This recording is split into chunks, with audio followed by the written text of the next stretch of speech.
وما أرسلناك إلا رحمة للعالمين إن الله وملائكته يصلون على النبي يا أيها الذين آمنوا صلوا عليه وسلموا تسليما اللهم صل على سيدنا محمد وعلى آل سيدنا محمد وأصحاب سيدنا محمد مبارك وسلم عليه.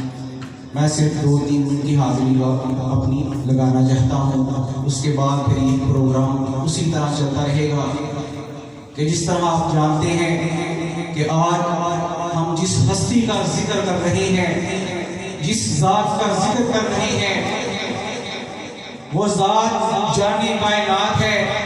اگر وہ ذات نہ ہوتی تو نہ یہ زمین ہوتی، نہ یہ زمان ہوتا، نہ یہ مکین ہوتی، نہ یہ مقام ہوتا.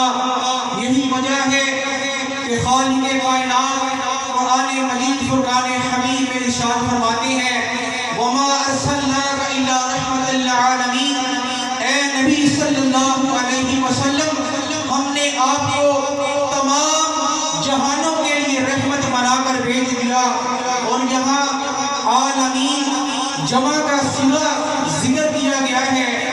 عالم دنیا کو کہتے ہیں اور عالمین جمع ہے یعنی بے شمار جہان.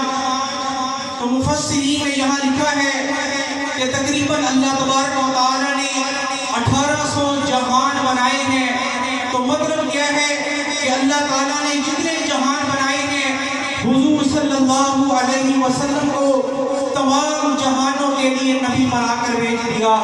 تو آج ہم اس ہستی کا ذکر کر رہے ہیں. تو جب بھی کوئی نعت کے لیے آتا ہے تو ضرور سبحان اللہ کہا کریں، ماشاء اللہ کہا کریں، کیونکہ حدیث مبارکہ کے مطابق جو ایک مرتبہ سبحان اللہ کہتا ہے، جو ایک مرتبہ الحمدللہ کہتا ہے، اللہ تبارک و تعالیٰ اس کے نام کا جنت میں ایک درخت لگا دیتے ہیں.